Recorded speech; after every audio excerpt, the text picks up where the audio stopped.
ఉత్తరాఖండ్లోని బద్రీనాథ్ ఆలయ సమీపంలో ఉన్న వ్యాస గుహ అత్యంత ప్రసిద్ధి ఆధ్యాత్మిక ప్రదేశం.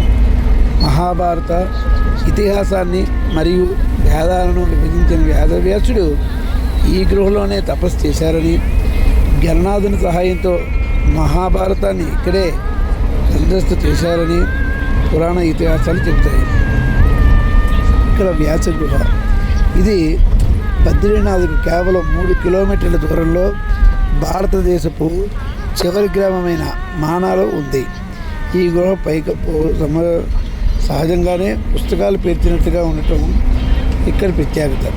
వేదవ్యాసుడు మహాభారతం, 18 పురాణాలు మరియు వేదాలను ఇక్కడే రచించారని నమ్ముతారు. వ్యాసుడు సమీపంలోనే ఉంది.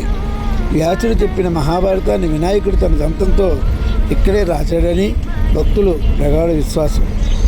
మానా గ్రామంలో సరస్వతి నది ఒడ్డున ఈ భారీ శిల వంతెన ఉంది. పాండవులు స్వర్గారోహణకు వెళ్తున్నప్పుడు ద్రౌపది నదిని దాటడం కోసం భీముడు ఒక భారీ బండరాయిని నదిపై వేశాడని పురాణం కథలు. భారతదేశంలో అదృశ్య నదిగా పేరొందిన సరస్వతి నది ఉద్భవించే ప్రదేశం మరియు స్పష్టమైన జలాలతో ప్రవహించే ప్రాంతం ఇక్కడే చూడవచ్చు.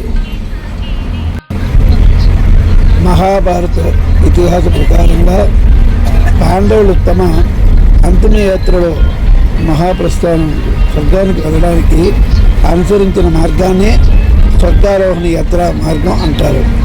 ఈ మార్గం ఉత్తరాఖండ్ రాష్ట్రంలో హిమాలయ పర్వతాల గుండా వెళుతుంది.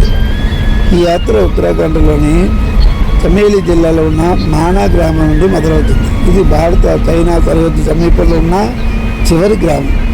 మానా గ్రామం నుండి ప్రారంభమై సరస్వతి నది దాటుతూ సంతోపతి, హిమనీ నదం మరియు స్వర్గారోహిణి పర్వతం వైపు ఈ మార్గం సాగుతుంది. పాండవులు ద్రౌపది మరియు